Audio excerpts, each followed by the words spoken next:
Hello everybody, I'm Mango Thunderslice, and today's video is ARM, preparing for spiritual conflict and warfare. And this is Body of Light, Armor of God, Part 2. Really talking about the structure of the spiritual self and of that fractal communion and what that really means in one's own life, right? Part 1 was I. It was all about discerning truth from lies in a storm of deceit. When there's such a coherent effort to deceive you and to weaken you and to distract you and unbalance you, it takes definitely an extraordinary skill and poise to resist these things. And in our natural form, it is my take that we all have that ability naturally, but at the same time, it still needs to be strengthened. It's like a muscle, right?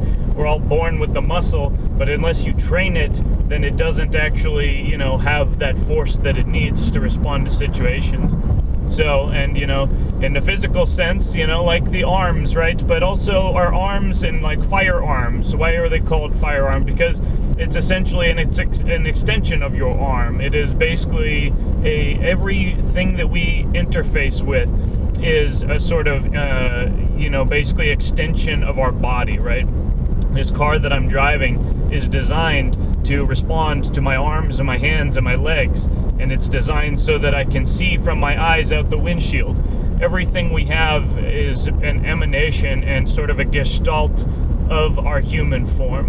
And so, again, it's when we are filled out in that mental, physical, and spiritual self, we have a meaning in this world. We have purpose, we have wealth, and we have abundance. We have all the things that people associate with the good and the joyful, and the things that we are appreciative of are basically a result of us filling out that frame and engaging with the world in the way that we are supposed to, and not shrinking back from it and hiding like Joe Biden in a basement, but really going out there day after day after day, almost again, just like Trump, man. He's doing the same thing as he did in 2016. He's just running circles around his opponent.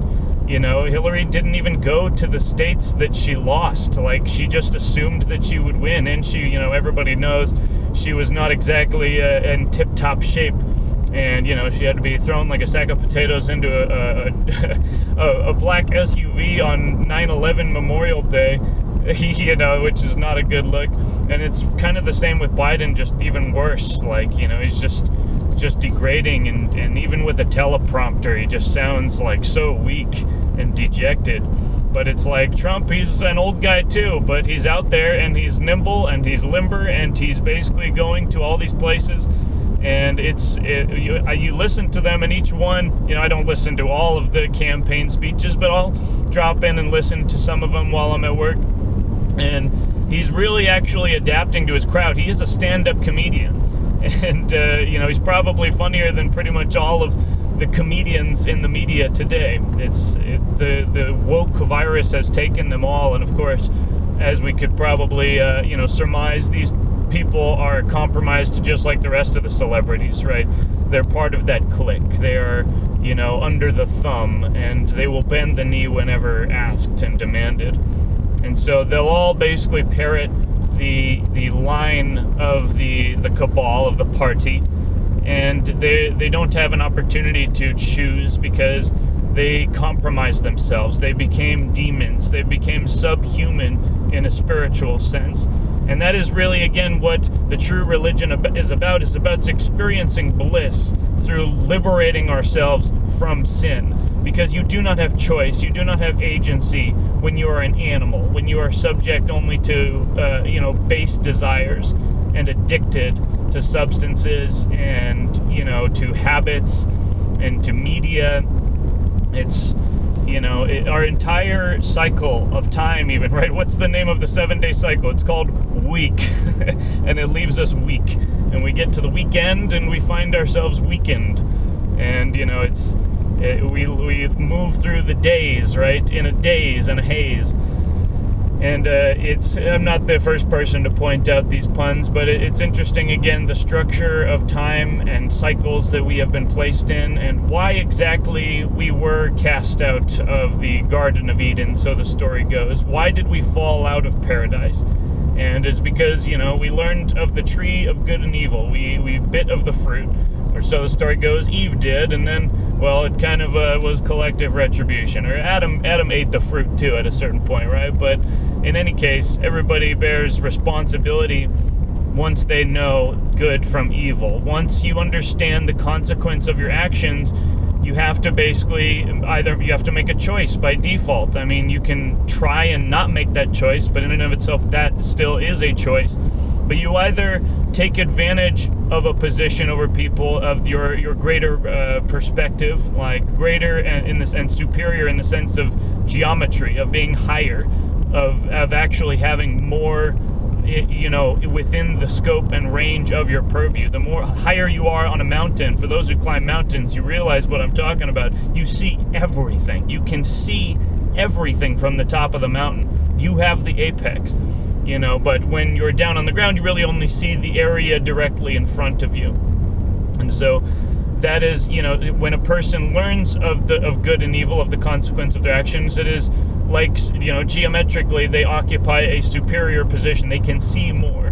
They're not just seeing, this immediate space, but they're seeing down the line, the consequence of actions, and they can see things coming on the horizon and know that they are coming far before the one who only sees a few feet in front of them on the ground level.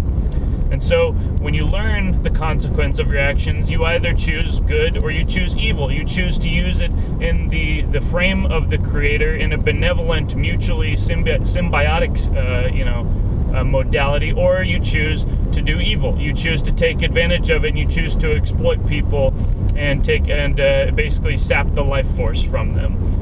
Because, it absolves for you from having to struggle and work on your own once you learn to just be a vampire, a parasite, or predator, and you basically just, consume the life force of, basically other beings, But there is a circle of life, if you will. At a certain point, everybody, enters the world and everybody leaves the world, man, plant, and animal.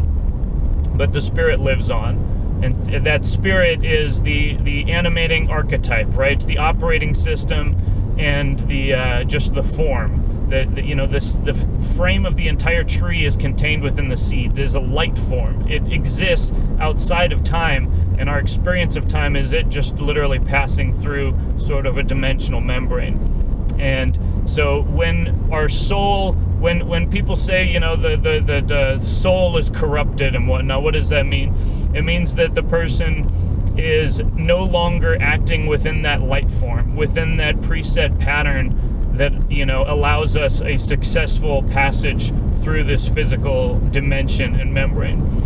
And so basically we get trapped, and we get, again, trapped within sin. Sin is the sine wave, it's the cycle, it's the time cycle and the vicissitudes. It is the up and the down, over and over again, like Sisyphus pushing a boulder up to the top of the mountain only to have it roll down the other side. And that is really what happens when we lose our memory, when we lose our connection to the formative stories, to our ancestral memory. And when we have that connection, things like courage and strength and all of the positive aspects of human personality and cognition and existence is just right there and present. It's a natural part of one's own identity. It's not something that the person strives for. It's just something they are. And it takes more out of them. It causes more pain, and it takes more work to abrogate that state, if they have that connection, than it does to fulfill it. And this is funny because we live in a culture full of insanely weak people, where things like courage, things like bravery and entrepreneurship and just general strength of attitude are so rare. And why is that? It's because people have been disconnected. The media has replaced their actual community, and now it's essentially people are just their minds are being tweaked like electrodes on a circuit board, to garner elicited desired, responses, and elicit those responses. And it's this. The boomers are just, again, the perfect example of this. It's been decades and decades of them basically not only being those lab rats, but willfully participating in it and enjoying every minute of it, or at least they claim to have enjoyed every minute of it. But it's like, again, there's the consequence after the party, right? And it's like, yeah, I'm sure you had a great time, but what happened during that party? What was maybe stolen from the house? What was lost? What things maybe got broken, right? I'm all about joy and having a good time, and even using certain substances on occasion to accentuate one's own experience. Seeing as how they were placed here by God as Easter eggs in the video game, so to speak, I think they're there for a reason. Not to be abused, but to be used in the Spirit of God, in the spirit of thanksgiving. But so it is that when we have that strength and courage, there's the natural emanation of that when you are an adult, whether a man or woman, but primarily as a man. It is your responsibility to essentially become part of the militia. It is, which basically means owning a firearm as a private citizen. Of course, there's people who join the military and the National Guard and whatnot. The National Guard, as we know it, actually evolved from the militia in the United States. There used to be all sorts of private, just a citizen brigade militia. There were, community militias. There was, of course, the state militia. And over time, that all just kind of got centralized and taken under the wing of the Pentagon. Especially in the 20th century, it kind of just disappeared. And of course the World Wars totally restructured society. But they were back in the 19th century, back when America was really being built. They were very common, and it was people they're just dissuaded by the concept of the militia movement, and they think of basically these far right wing neo-Nazi gun nuts that are ready to take on the federal government, and it's just a cartoon and a caricature of basically what is a very natural and normal and sane and rational thing, which is people just being prepared, right? Whether you live in a city or you live out in the country, you should always have a mentality of preparedness if you are a self-respecting person with courage and intelligence, right? To the brave and faithful, nothing is difficult, but that's kind of the kicker, isn't it? Not many are very brave and not many are very faithful in this society.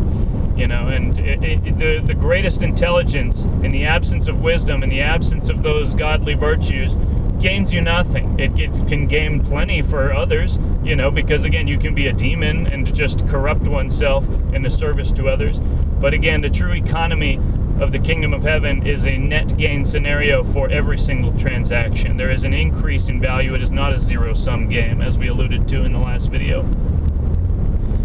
And so, becoming a proficient with one's firearm, basically learning to see it again as an extension of the body, and to learn to understand that the key to being a man in the world, back in ancient times or modern days, is the ability to respond to situations, right? Once you have activated your eyes and your eye, you will be able to discern the good from the bad, the good from the evil, the malintended from the good intended, and beyond that, you can see the consequence of the intent regardless of its origin, and you can play things out and see how things are going to happen. Again, taking that geometrically superior position of a spiritual balance and of accountability to one's own self, not be distracted by the things of the world, but to see those perennial virtues, those things that exist beyond all space and time.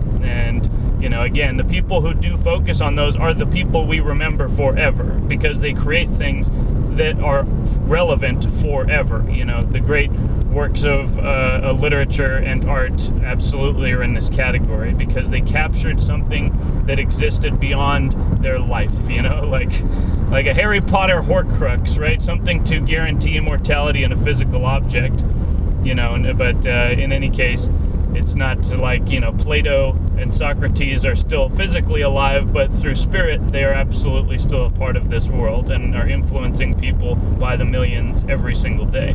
So again, that's something that brings me a great amount of joy, even if you disregard the metaphysical aspect entirely, in the spiritual realm. It's still comforting to know that nothing is wasted if you work in that spirit. Everything is conserved, everything is cumulative, and it's multiplicative. It adds to and it multiplies with the existing contributions. And so, in an age of information, when we have so much access to information, it's, again, the fact that they have managed to get us all depressed is a very astounding thing. But it's because we're off of balance. It's because we don't have that purpose and that strength and that capacity to respond. Because if we did, we'd be building amazing things on a daily basis. We'd be literally performing miracles and building, we wouldn't care about the cabal and the party, right? Because we would make them irrelevant. We would make them obsolete. And that exactly is the plan. When you play the expected game that they set up for you, then you will, play stupid games and win stupid prizes. When you act within the existing structure and you accept of prescripted narratives, regardless of which side you're on, again, there's conservative ink, which isn't doing anybody any favors, except to try and lull them back to sleep and think that if they just vote red, no matter who, then everything's going to be fine. It's not that simple. It definitely is not that simple. You really have to you have to use your eye, and you have to see what is going on. You have to inspect every single individual that you are proposing to entrust with, authority and power. And, it is again, it's the militia mindset of the survivalist mindset, the prepared person mindset. And again, it's not just about having a firearm. It's about being aware of one's surroundings, right? Being always condition yellow, never letting your guard down per se. It doesn't mean you have to be anxiety or ready to shoot anything on a whim. It's just being aware of your surroundings, being prepared for situations that you might not necessarily see coming, just being prepared for things that could happen at any moment. A freaking meteor could come down and, cause a sort of, nuclear winter around the planet. And then, we'd really have to figure something out then, wouldn't we? But, having some food, right? At very least a few weeks of food, sort of stockpiled.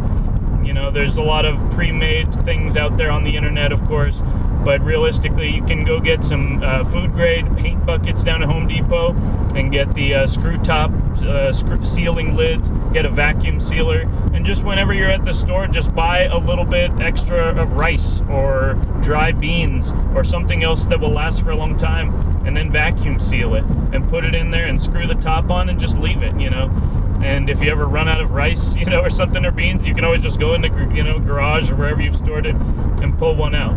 But realistically, you have that peace of mind, you have that confidence in the world, and you carry yourself as such when you know that really anything that happens is something that you can respond to.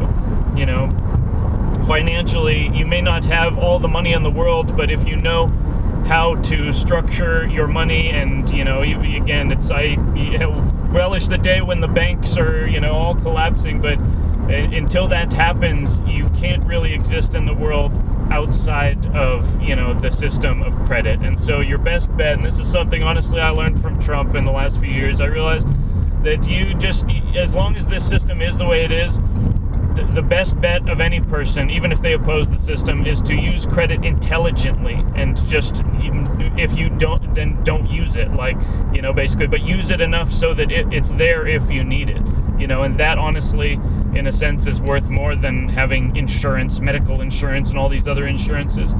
Of course, there's insurances we have to have, like car insurance by law, but the point is if you are just intelligent with your money and conserving energy and stockpiling for a rainy day or an unexpected meteor situation, you will basically always be good, and so your family will always be good.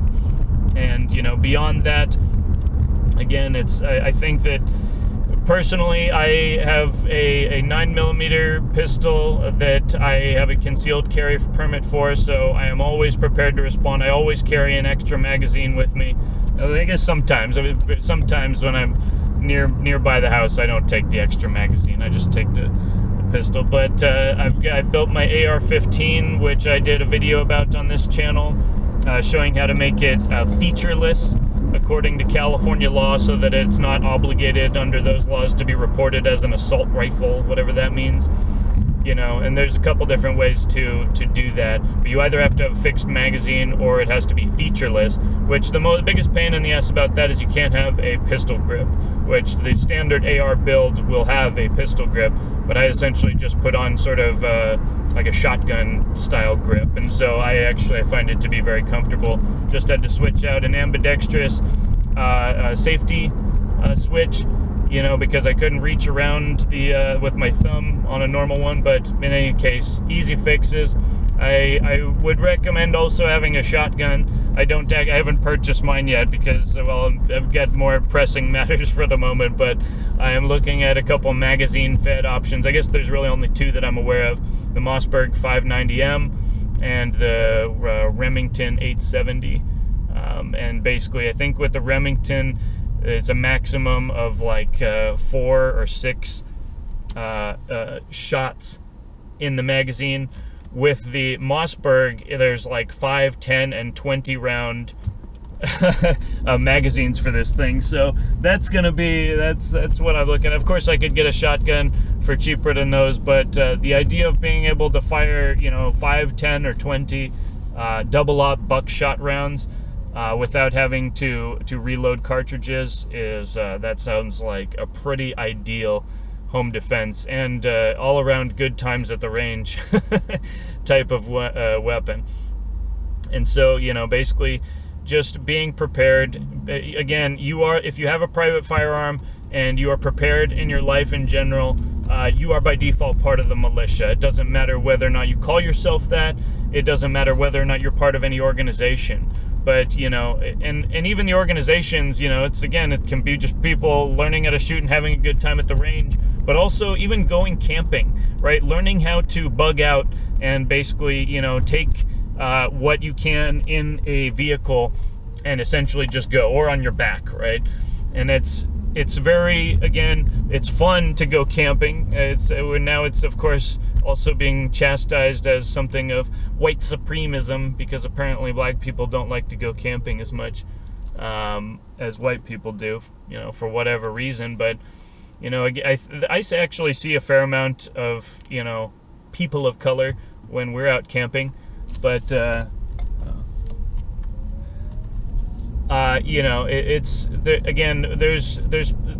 is a spiritual conflict, and it's between people who love their family and are really trying to do their best for them and act in the frame of God, but and those who are basically just looking to tear everything down and get what they can and twist the system to suit their little pissant, sort of weakness, trauma, victim Olympics narrative.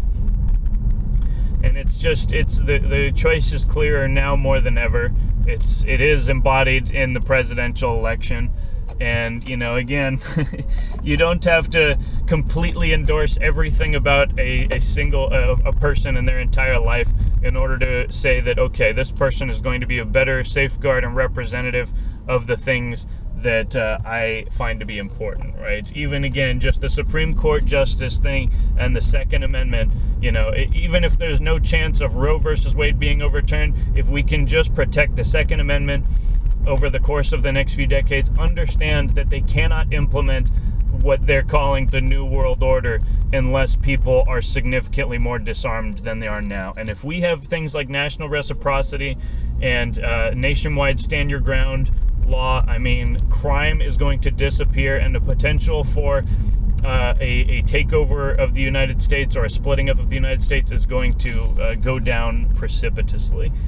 And so, again, just be prepared, be calm, be happy, find your group, find your partner if you haven't already, make a family. It's the most meaningful thing in the world to have that optimal challenge, as Jordan Peterson says. It is not joy to have no challenges, to have no obligations. Maybe it's fun when you're 20 years old, but when you're 30 and when you're 40 and when you're 50 and your main, purpose in life is just, idle entertainment and sports and gambling and music and just idle kind of inebriation.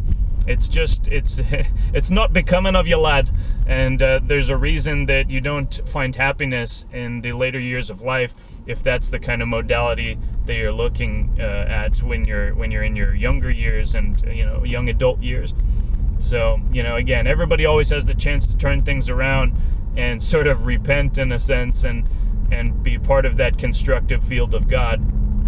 But at the same time, anybody can always fall out of it. And so it is constant vigilance is what is required. Again, the path to heaven is straight and narrow, and it just keeps getting more straight and more narrow. But the path to hell is a 20-lane mega highway. And it is very easy to be a demon because it absolves you of responsibility. But if you have connection to your family, you have connection to God, it's not easy at all because, for myself, the idea of actually being a cuck and being a liberal and listening to the TV and listening to the experts whom I can easily disprove using a third of my IQ,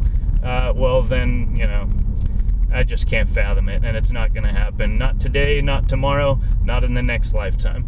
But that's my video today, brothers. Molen Labe, and, basically blessings to you, and we'll talk more soon. Cheers.